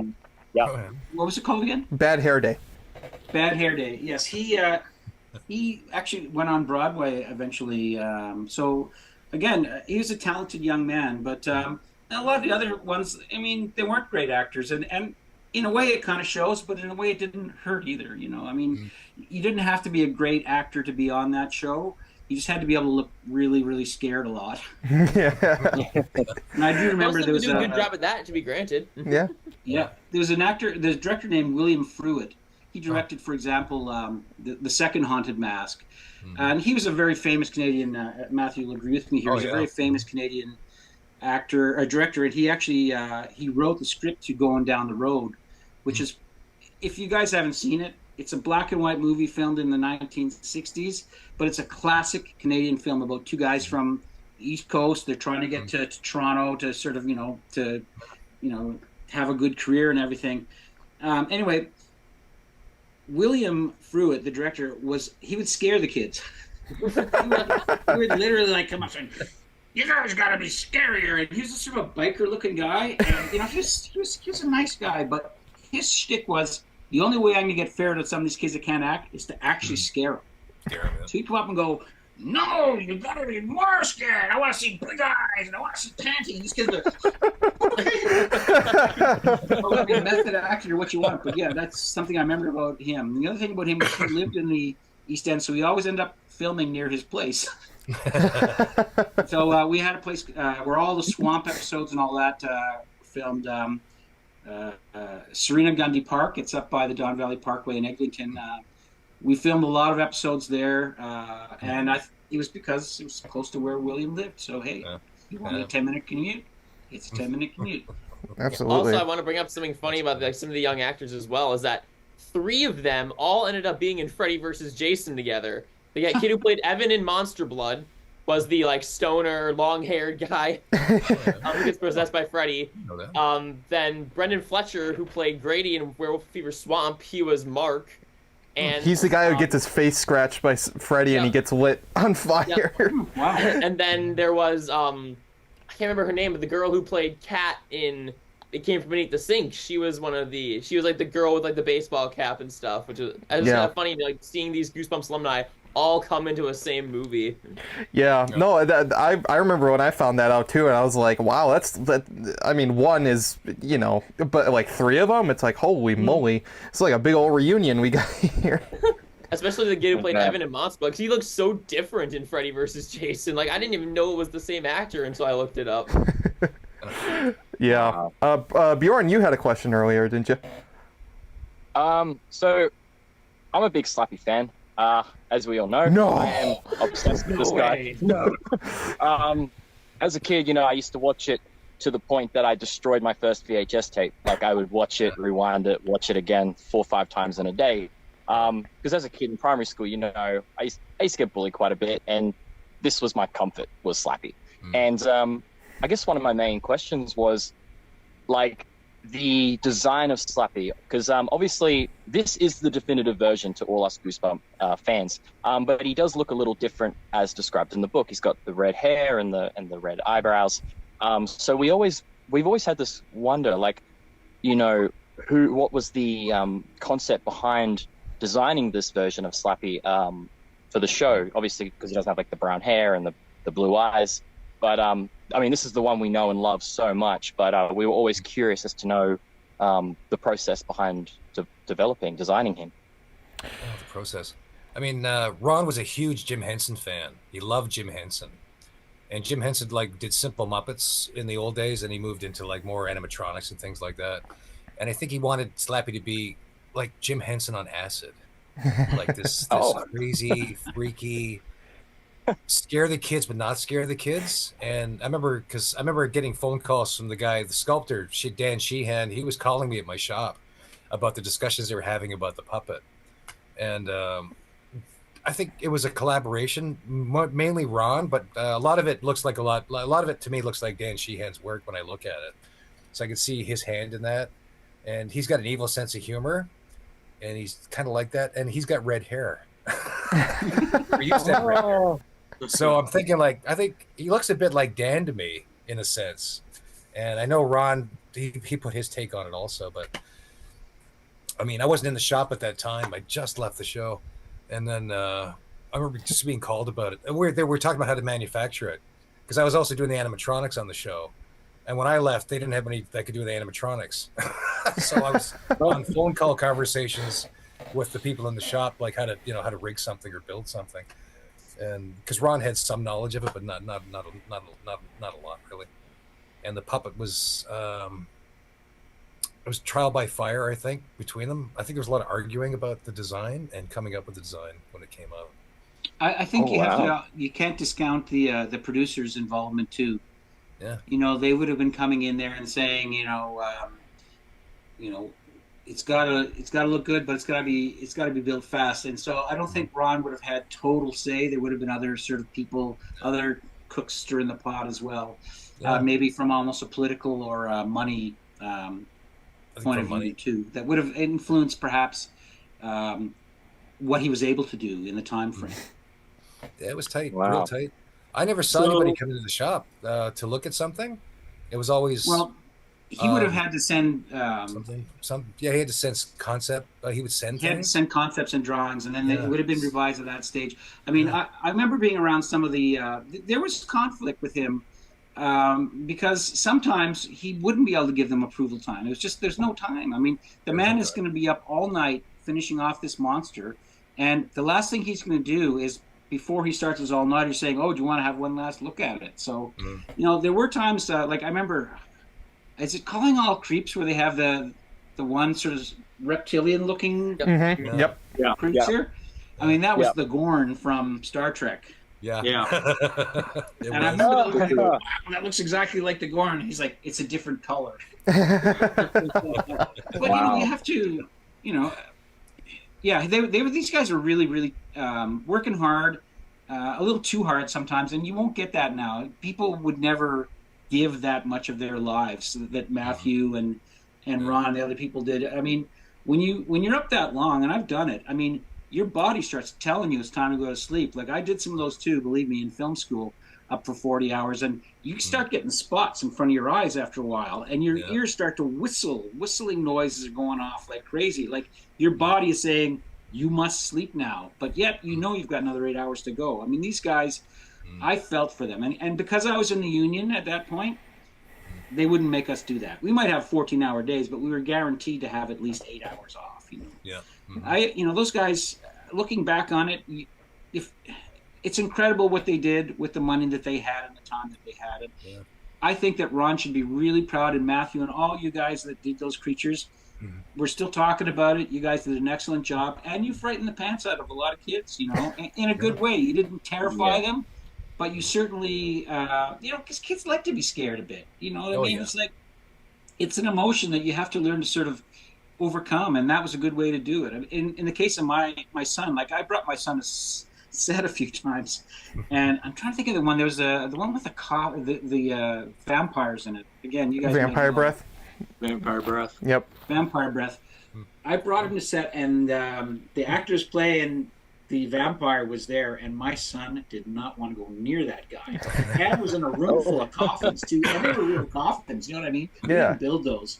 And one other story with my son is for Horrorland. Again, we did a Saturday where we were filming some promos on a Saturday, and it was to air the following week on Fox Television. I brought my son in, and one of the ADs said, "You know what? Let's do a bit with your son. Would you mind if your son is in it?" And I said to my son Nigel, I said, "Nigel, do you want to?" "Oh yeah, I'd love to." Yeah. Well, Ron came in full monster costume, and as a joke, picked up Nigel like this. Guess what happens? Nigel starts to cry. He didn't want to do it anymore. And I'm saying, like, you don't understand. You're going to be on TV next Saturday, and you know what? I could not encourage him to do that after on. We grabbed him and shake him full Horrorland monster costume. It's like, yep, that was a bad idea. That's awesome. And then I watched it the following Saturday, and he wasn't on, and I was like, you could have been on that, you know. Yeah, no, that's really cool because I myself have done a lot of things where I look for these old promotions that were done for the TV show, and I like that you guys got to work on those too, because they did a lot of those on Fox Kids, where they would have like the Goosebumps creatures like introduced shows and all that. I know they did many with Slappy. I know they did one with like, it was Slappy, and then you had like the mummy and the werewolf, and they were like trying to create monsters themselves. There was another one where it was like a freak show, and Slappy was the carnival barker. And then there was one where it was like a dating show, and Slappy was on the dating show with all these monsters, like, and then you had like a horror host, and he's doing like this sort of like the typical like, let's meet our contestants, like that sort of thing. Like those were funny. So, I mean, Fox, I think we're really good at promoting that show. I mean, I remember seeing ads for it in magazines and newspapers. There was commercials. I mean, I keep going back. There was a different time then. I mean, there was no internet. You know, there was only certain things that you could do to entertain yourself. One of them was to read Goosebumps books, and one of them was to watch the TV show Goosebumps. And that was a good double combination for a lot of kids, you know, almost like Harry Potter now, where, you know, a lot of kids learn to read.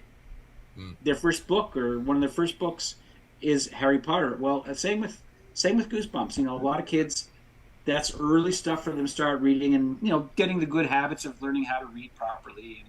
Yeah, so it was good. It was good. I don't think we did anything bad. You know, it's one of those shows that I'm proud that I worked on it.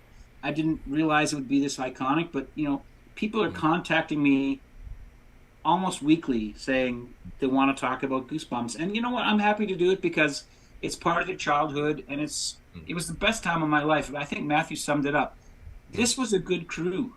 This was a good experience. It was. I don't think I ever had a better experience than working on that show, and the management was so nice. I mean, I've worked on many series before and since. That's the only one where on the last day, Alina Cordina, the production manager, come up and go, "Okay, Alan, thank you for a good season, and we'll see you next year." They don't do that now. They would never tell you that we'll see you for the next show. It's just like, you're done. If we replace you, it's all right. But that's why I bought a house. I bought a house because Lena said to me, "Okay, we'll see you. You know, it's going to go for 4 years. This is season 2. We'll see you next year, and we'll see you the year after that." I brought her a big props truck, which I rented out to the show. I bought all the directors' chairs that they could sit in. I bought all the shelving for the warehouse, and then, you know, because I knew I had a regular gig, I bought a house. You know, and whenever I see Lena Cordina, she's still around. She's still a production manager. I say to her, "It's because of you that I own a house." And she always says, "But you dye your hair, don't you, Alan?" Of course, I'm 65, and yes, I still have black hair. And no, I don't dye my hair. But you know, I've always told her I do dye my hair. Yes, I do dye my hair, Lena. That's our little joke. That's awesome. I guess one last question before we close things out for the night. Were there any other? Goosebumps show had 4 seasons. Season 4 was 4 two-parter episodes, so it was really 8 episodes only. 4 if you count them as one. Were there any plans to do more after that? I hear the show just kind of got canceled because it was just Goosebumps was kind of dropping off around that time. Was there any other plans to do any other episodes? I mean, I guess I'll handle that, Matthew. The thing about Goosebumps was that that production company, they were called Protocol. They actually were doing, by the time of the 4th season, they were doing 3 shows at once. They were doing Animorphs. I did the pilot for Animorphs. It was done by the same bookmaker, Scholastic. I did the pilot for that, and I did the first few episodes, but then I went back to do Goosebumps. And we were doing another series as well called Dear America. And you know what? I don't know if they lost interest in the show, but they didn't put as much money into it. And if you notice, it started to get a lot more campy the last season or two. Like the Shrunken Head episode, Yep. I mean, it's I guess it's a little scary, but it's more sort of like just kind of funny in a way. And Ron Oliver did all of the 4 seasons, and I don't blame him, you know. But there was less money for the last episodes. There was less time, just less of everything was involved in it. And even I remember when I was working on that, I was looking around going, I don't even recognize all these people. They're all on, you know, Animorphs, and they're all on Dear America. So I remember we were filming the very last episode of the last show. It was Deep Trouble, and it was the puffer fish is shooting all the quills. Mm-hmm. Oh, yeah. I remember when that was done, I turned around and only Ron Stefanik, myself, and Ron Oliver were the only people on the crew at that point that were on the first season. And I had to say to these people, like, guys, do you realize this is the end of Goosebumps? And they're like, oh, I gotta go, man. So it was like, you know, they starved that show, in my opinion, both creatively and financially. And so they got what they asked for, which is the show got canceled. Probably the ratings went down and so on. So, Yeah. and it was a shame. I never heard talk about redoing it. And, you know, they tried to redo it now. And I think the biggest mistake they made now is they didn't do it as an anthology. I mean, have you guys seen the new one? Yeah, our first episode was actually a review of it, and I mean, I personally am a little more forgiving of it, but the other guys have their opinions about it. But the general consensus is that the new show, a lot of people don't like the new show or even the new movies, and we like the movies. The problem is Goosebumps. The Goosebumps series is an anthology series in its very core. And the reason the show works, in my opinion, is because it was like that. It was, as you said, it was Twilight Zone for kids. It was bite-sized stories. Every episode was a new story, new characters, and you didn't have to worry about a continuing narrative. You didn't have to worry about characters that you had to build a connection to. You just had to put characters in a scary situation and roll with it. And that was why Goosebumps, I think, was so successful. And it's a real shame. It's a shame that the series, because you're right, it did, when you compare like the first season to like probably like the last batch of episodes, season 4, I'd say the back half of season 3, it did noticeably change style. It got a little more reliant on the camp value. I think that's kind of where, and I could be completely wrong, that's where they kind of started implementing CG elements that didn't look as good as practical effects. Because, I mean, practical will always beat digital, in my opinion. Like, a practical effect is something that's there in real life, and it looks better. But yeah, I mean, it helps the acting, too, in that standpoint. I mean, all the actors on the show who had something visually to look at rather than, hey, pretend this is a, you know, giant ant that's right there in front of your face. It's like, yeah. I think even the worm might have been a phallus worm, but you know, at least it was there. Yeah. Yeah, exactly. Like it was. I think one question a lot of Goosebumps fans have had, me, Sean, and I talk about it all the time. It's something that's been a hot topic. There's so many Reddit interviews and debates over this. Why the first Night of the Living Dummy was never made into an episode and they went straight to 2. It's something that fans have been speculating since the show, like forever. And it's always being talked about why they went straight to 2 and didn't do 1. I don't know if you guys maybe know anything about that. Not me personally. I would just get the scripts and just start building everything. Yeah. I would say there probably was no reason behind that. It was probably just like... Well, actually, I've actually done some research on it, and apparently it was just because the showrunners thought that the second one was a better story to start off on because Slappy was the main villain in the second one. And that's the reason they went I with that one. They felt it was a stronger start. It's just weird. It's weird when... And the same thing with Deep Trouble, because... I don't know if you guys know this, but the story for the Deep Trouble episode is actually not based on the first book. It's based on the second book, which is really odd when you're like comparing them because it's technically the sequel book. People who don't breathe this stuff in 24/7 probably don't care or don't know, but it's just stuff that that we notice. But what do you guys think about Carlsville? It was an interesting episode. That's the only one that it's There's no book. Yep, it's the only one that was completely original. Also, there's more Monster Blood as well. More Monster Blood? And that's the one on the airplane? Yes. Yep. That wasn't the book either. I believe that the reason they did that was that Goosebumps was filmed at a building. It's no longer there. It was an old brewery, Molson's Brewery on Fleet Street. Maybe Matthew was down there? Yeah, I was down there. Yep. Yeah. Yep. 640 Fleet Street. It's long gone. It's condominiums now. But back then, it was a very large, cavernous former brewery, and they filmed about 3 or 4 TV series there at once. And I worked on a movie called Elvis Meets Nixon. And they built an airplane set inside of one of the studios there, and they were about to tear it down. And the production came and said, "Well, do you want to just leave it? If you're just tearing it down, we want it." So then they said, "We have to write a script, a Goosebumps script that involves a jet airliner," and so that's how that episode was made. That's awesome. Cool. I mean, I really liked that episode. I thought it was. Oh yeah. I thought it was a really cool one. I liked how it's interesting because I love how the series had so many moments where there were giant like bugs, or like there was many episodes where there'd be like a giant ant or a giant worm or a giant lizard or just like some kind of giant animal, and like those were always fun. I think that, unfortunately, I don't think we were too kind to the ants on that. I had to glue them to a stick. And we lost our no animals were harmed in the production of this credit on that one for sure. We lost a few ants. Yeah, rip ants. I think the more Monster Blood episode as well, the one on a plane, like that's such a scary concept too. Like having this thing on a plane, because like imagine like. Because this thing that eats things, imagine it eats the pilot. That plane's going down. Like, like that is pretty terrifying. If you don't take care of this thing, you're all dead. It's like if you ever seen a submarine movie or something. I mean, it's one of those things. It's like if something goes wrong, they're all dying.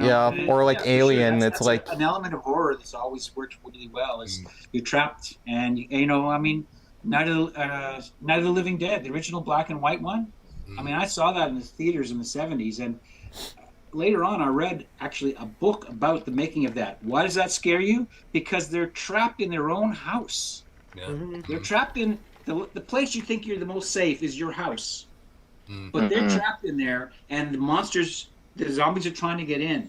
That's what was so terrifying about that. And I know I'm going off topic, but I think some of the best Goosebumps episodes work when they're kind of isolated in a certain area, and the monsters are trying to get to them. I mean, that's scary stuff right there for sure. Absolutely. Well, the Werewolf of Fever Swamp. Welcome to Dead House. Welcome to Dead House and Werewolf of Fever Swamp, I think, are probably the two.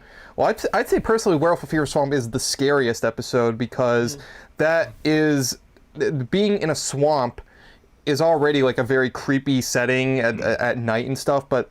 I mean, a werewolf is such a vicious monster, and I mean that episode does a great job at really like when shit really hits the fan, like you are unsafe when this thing starts chasing like the sister through the house, and the way that the camera like it's shot and the camera's like really like she's really running, like she is running like there is actually something chasing her. Like I always remember that was a very, very tense scene. And like just the idea as well of like with the whole swamp hermit background, like the fact that he basically says the werewolf killed his wife and children, like that really sets up like how dangerous this thing is. And like I still believe that he does die, like that thing rips him to shreds off screen, mind, right?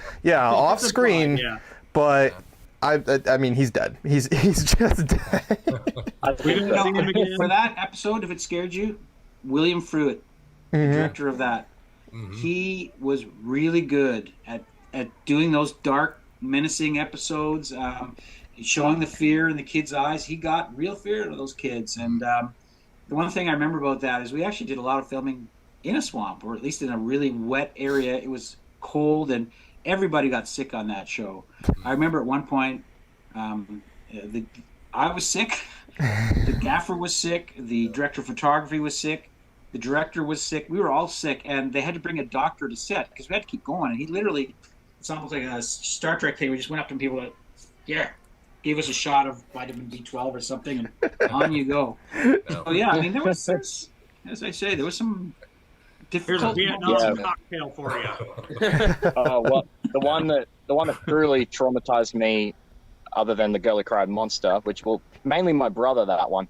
Welcome to Dead House. The scene where Amanda is looking out her window and sees the neighbor just staring at her, and the shutters just close. Mm-hmm. That scene stuck with me. Well, I mean, just the fact that there's like people like who can freely get in and out of the house. I mean, because they're not ghosts. They're zombies. But like the fact that you're in your own house and there's people just like walking in and walking out and you don't see them and you're like, what the hell is who the hell is in my house right now? Like even outside of like the zombie angle, just the fact that there's people in your house, in the walls, like there's like punching through the walls and there's like that scene always the hand like just coming through the wall. Hand, like, yeah, that episode is truly terrifying, I think, and even just the end when Mr. Dawes is like, I'm hungry, like he stares right at like kind of he's sort of looking at the camera, but he's kind of not. Just those little moments in Goosebumps are the ones that I think really terrified me. Well, that was a great episode too for like subtle makeup design, because I mean, when you first see all these characters, they're creepy, but they don't look like off-putting. But like as the episode goes on, their skin gets more gray, and like you start to see like blemishes and like skin deformities, and like by the end of it, they look like undead ghouls, and like it was such a great episode. And the thing about I'm impressed by how much you got out of that. Actually, you guys are great fans. You guys really paid attention to the stuff they were doing. I mean, for you to notice things like that meant that all that Matthew and Ron did, it was worth it, because that's all work and that's all you have to pay attention to, those little details. So I'm glad you noticed stuff like that. Yeah, no, it's even like Goosebumps it's life. It's my life, literally. Or even like little details in like Haunted Mask, like as the mask starts taking over Carly Beth more, it starts becoming more real, like the teeth turn to real teeth. That is like, a good thing. I was going to mention that. Like it does start off as a mask, but you can tell that it is like actually like prosthetic as the episode goes on. The teeth become more like was that an intentional choice? It was intentional, yeah. Yeah. The paint job changed throughout the episode. Yeah. It was never really green. It was always like an unbleached titanium color with bruised colors. Mm-hmm.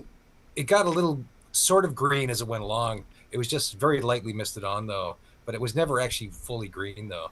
It was like zombie paint job, like the zombie colors. That's what we used to paint it. Well, like and that's I see a lot of reproduction masks. They're always painted green. It was never green. That one right up there is very much. I mean, you could probably see it up there, but that's very much green tinted. It's a very dark green too. But no, I mean, like that was always great, because I mean, that's where they got it from too. That's what it's described as in the book, is that the mask becomes more like skin. It becomes more like sweaty, and like you guys got that across. Like that's the kind of attention to detail that that just makes those episodes all the more creepy and eerie. That again, we notice this because we're super fans, but like something like maybe a casual fan doesn't know until they rewatch it, and then it's like, holy moly, like that's really interesting. So no, like it's such a shame too, like when you see this old show and how much love was put into it, and then you look at the 2023 show, especially with the Haunted Mask, and like the two forms of it, there's that like really bland white like porcelain one, which looks fine, like especially if they had done something unique with it later on, but like there are some cool shots of it where it's like smiling and stuff that looks creepy, but then it turns into bootleg Gollum, basically. It doesn't have any of the subtle. That's going back. I know we were talking earlier about the 2023 show, but that's the thing with that show is, ironically, the 90s show that was very cheesy and campy had a lot more subtlety in some of its production and some of its where do you see it now? Where does it show? The new one is on Disney Plus. So ever since the old one. I think it's the old one. It's on Hulu as well. Well, it's weird because they no longer show it on TV. It's actually, it hasn't been on cable TV in the States at least since 2014. So it's almost been 10 years. It was on the wrong format. I mean, it wasn't filmed in high definition. And the reason I asked is does anybody know if they've sort of upsampled it or tried to sort of digitize it, or is it still the old On Netflix, like when it used to be on Netflix, it was definitely a little more HD and enhanced than it originally was. It feels like, but it hasn't been released on Blu-ray or anything. It hasn't been for all these '90s shows that have not been like, you know, they do all these shows now, like the complete series on Blu-rays and like these box sets. Goosebumps hasn't gotten one, like at least an official one. Is it on Netflix still? Not in the States. Only like the 1 hour specials are on Netflix now. Goosebumps only exists on Blu-ray in Germany. Yeah, that's it. It exists in Germany. I don't know what they're talking in German. Probably. Yep. Yeah, they're talking in German. But the States. Actually, in Montreal one time, and I turned on the TV and they were showing it in French, dubbed. And actually, I was one thing I hung around the end to see the credits, and the prop master. I think it's got a great term in French. It's called le chief accessoriste. That is a good one. Chief accessoriste. Props master, doesn't it? We never got any credit on the show. We just said, "I think Ron Stefanik." Yeah. Well, no, that's the thing. When it says creatures created by Ron Stefanik, and that's it. It's just him. So that kind of stinks. Well, I've done like dozens and dozens of shows uncredited, like the same deal. Like just someone guessed the title, and we're just in the shop working on everything. You know.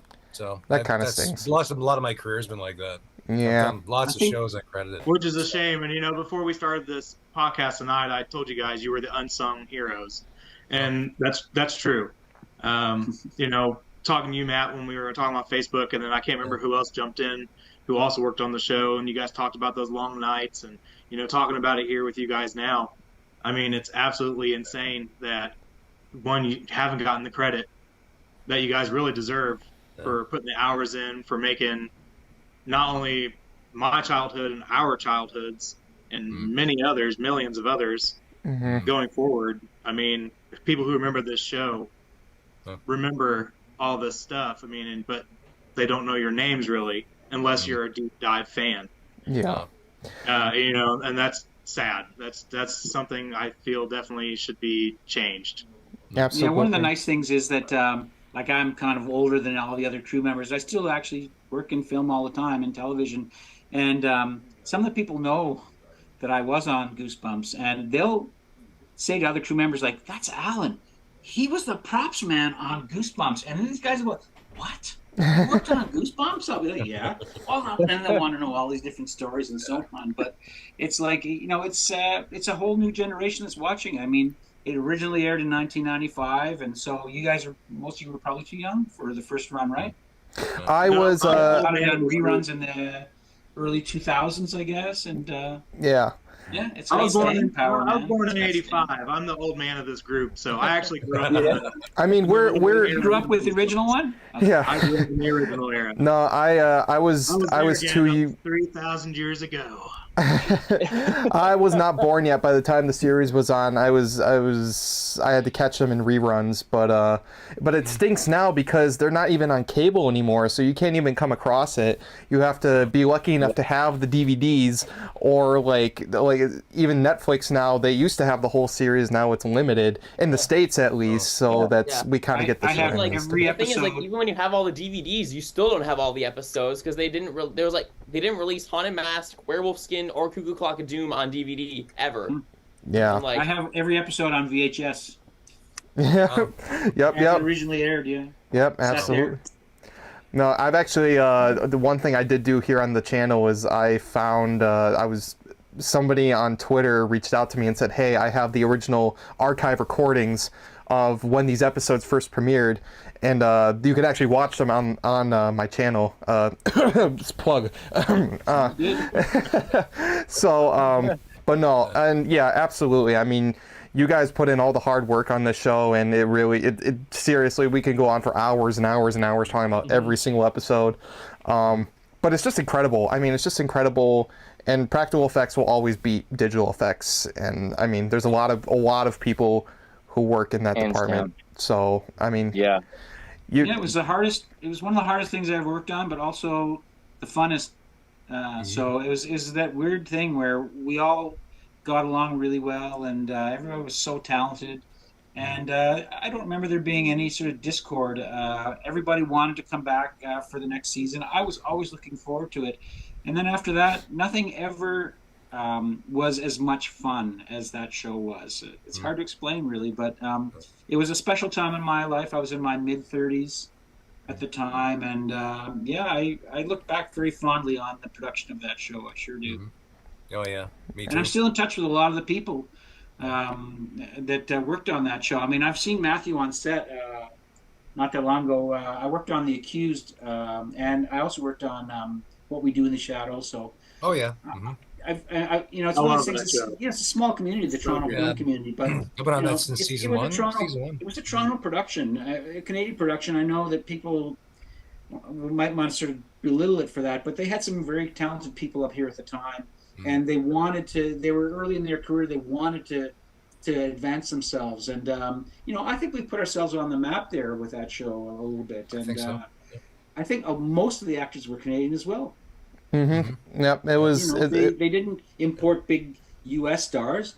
They got the local talent, and so it's one small sort of overlooked area of it is that it's American, but it's really Canadian. It's funny because a lot of those kinds of shows, not just Goosebumps, but like Are You Afraid of the Dark, and a lot of the shows were a lot of the same things. So it's always funny because I used to know someone who would just be like, "It's Canadian horror, eh?" Canadian horror. Erie, Indiana, was it? Erie, Indiana. That was another one. Yeah. Because I'm in Indiana, so for me, it was great. That gave us a run for our money. I remember a lot of people saying that show was scary too. So yeah, well, and that was a strange case because those were on the same network. So for a while they were battling for the ratings. Was Goosebumps in Erie, Indiana. At least Are You Afraid of the Dark was on Nickelodeon, so it was at least it was a different network. So you didn't have them fighting for a time slot. I hear a lot of kids talking about that scene with the swimming pool. Yeah. Yes, yep, that guy. I mean, that show. Say it's scariest. It was scarier than anything we did on Goosebumps. I haven't seen it, but I'm on a few different sort of chat groups, and they talk about that episode like every kid was traumatized by that, and we didn't want to do that again, right? We didn't want to traumatize them. Yeah, but apparently that show really. I was going to say, if Are You Afraid of the Dark was could have pushed the envelope a little bit, like Are You Afraid of the Dark did. I mean, Goosebumps is remembered and loved by a ton of people, like way more than honestly like I ever thought possible, because I live in Indiana. So for me, like, I feel like there's nobody in the state who likes Goosebumps but me. Like, I can't find anybody. It's freaking weird. But I go to an event to meet RL Stine in Wisconsin, and there was like 400 plus people. Yeah, we saw like so many people when we went into that. When we went to the library was the first part. We're getting off topic, but when we went to the library, this is just talking about like how amazing it is at the popularity of Goosebumps. Yeah, like it's still there. When I first got there to the library, and I'm like, okay, I got like my Goosebumps hoodie and I got my books. I'm like, okay, we'll probably be in and out pretty quick. No, I went in and there's already like a line forming of like adults and kids. And when we got to the second venue later that night, me, Nick, and two other people, this auditorium was filled with people. Like, it's just incredible, like how many, and this is a generational thing now too. I mean, Goosebumps has been around for over 30 years. So you have like, not only do you have like kids who grew up with those books, now you have them passing it on to their kids who are going to probably pass it on to their kids. So it's like, it's one of those things that is so incredible. Like, you don't think about it at the time, but exactly. That's where I was leading with all this. And it's funny because I took my Slappy prop with me. So it's a 1/1 size Slappy from the show. And that thing was more popular, or almost as popular as RL Stine was. RL Stine himself even came up to it and was like, because we were sitting at the front row and he came out to talk, and the first thing he did before he even sat down was he walked towards the edge of the stage and looked at Nick's Slappy and was just like, huh. I created that. Yeah. My mind. No, and there was like, there was people. Happen in the future. I think they need to. resample those shows, bring them into HD and re-release them. Absolutely. And the other thing I really think that we need to do is somebody needs to either write a book about the making of the original Goosebumps series. I looked into it. That sounds difficult to do, but I think somebody should do a documentary about the making of Goosebumps. And that's something that, believe it or not, I have in the back of my head. I'm going to retire in the next couple of years because I'm getting to be an old dude now.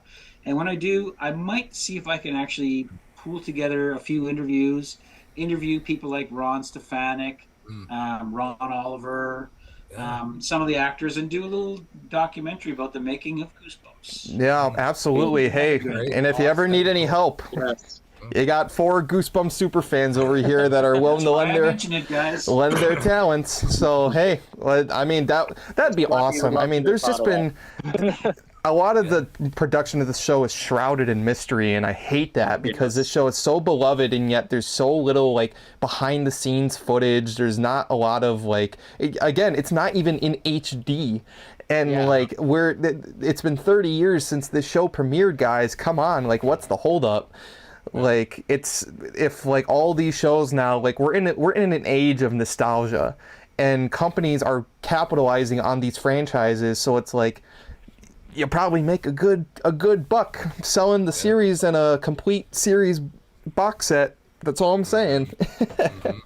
Give it the nice HD. I have one, but it's a UK version. It is in English, and I can play it, but it's a UK version, and it's DVD. So I mean, they probably literally just ripped it from, the VHSs back in the day and put it out. I mean, the quality's okay. I will say Netflix did a little better on the quality than probably the DVDs, if I remember correctly. It's been a while since I watched the DVDs, being honest. So, but it is long overdue. Absolutely. And the only documentary style thing I've ever seen, kind of behind the scenes stuff, was when they did something for Night in Terror Tower. And they had the actors kind of leading you behind the scenes, talking about the filming and a couple other things, but that's it. Yeah. And it's amazing. If you're ever in Toronto, that was pretty much all filmed at Casa Loma, which is, as Matthew would know, it's a real castle that was built in Toronto for a really rich dude. But for any people that watch this, if you ever want to get a sort of a tour of Terror Tower, just go see Casa Loma in Toronto. Absolutely, that'd be awesome. Great destination, yeah. That'd be really cool. All right, there well. Be a rack or anything there, well, Executioner's axe. Yeah, bring it out. That axe is cool. I love that axe. Yeah. That's so cool. Yeah, actually, I had it in my. I pulled it out at Halloween, and my wife didn't think it was a good idea. Answer the door with that. I told a bunch of kids that it's a fact. My family were executioners, and so my grandfather used this. I tell people, they believe me. He really got ahead with that one. Yeah. And on that horrible joke, that's going to do it for tonight's episode of the Goosebumps Crew Podcast. Matt DeWilde, Alan Doucette, thank you guys so much for joining us tonight. It was an absolute pleasure to get to talk with you guys. That was great. Yeah, it was fun. There's a lot of fun. Yeah, absolutely. Some great stories told, for sure. Of course. I learned a lot of stuff, too. I didn't even know. Yeah. It's been 30 years. I must have forgot a lot of things too. Yeah, I'm always stuck in the shop making a deadline. My whole life's been a deadline, like a start date and a call time. That's my whole life. And you guys are super fans, so it was great to hear your insights as well. I mean, keep doing what you're doing. It's so great that you're making podcasts, and I'm glad that people are still talking about it. If they weren't, and I've worked on a lot of shows that nobody's ever talked about again. It's nice to work on one where everybody still wants to talk about it. That's something special. So, I'm glad you guys are doing that and keep it up. Absolutely. I look forward to watching this episode. Absolutely. Before we go, do you guys have any other projects or any social medias you guys want to plug really quick? No, I've been working on a television series called Cross the last couple of years. It hasn't shown yet. Alex Cross. It's based on a book series again, and I think it's going to be huge. So it's going to come out this year on Paramount Plus, and if you guys have that, give it a watch. Yeah, absolutely. And Alan, you could be found on Twitter. Do you want to drop your dude on Twitter? Prop you on Twitter. And Matt, can anyone find you on social media? Facebook. I'm not a social media personality. I never really relied on it. I've always just been drawn into film anyway. People know me, my reputation. I just never really went out there. I'm on Instagram, DeWilde Effects Studio, I think. As long as you don't say MySpace or anything like MySpace, I'm on Hotmail. I'll send you I'm my on dial-up. Alrighty. Well, if you guys could find Alan Doucette and Matt DeWilde on social media, please give them a follow. And please check out their upcoming projects. That, like I said, like Matt, you're working on What We Do in the Shadows. And Alan, you got your shows you're working on. So please go support them if you can. And of course, go follow all my Goosebumps cohorts. As usual, we got Nick Shawin, Bjorn Pan with Goosebumps Aussie fan, and Micah, the ultimate Goosebumps man. And of course, if you guys want to keep up on future Goosebumps videos and future episodes of Goosebumps Crew Podcast, give us a sub over here at the Goosebumps channel. We got a lot more episodes in store. We got a lot more guests in store for future on the podcast. It's going to be a great 2024, so keep an eye out for all that stuff. And for all of us here at the Goosebumps Crew, want to wish y'all to have a very scary day.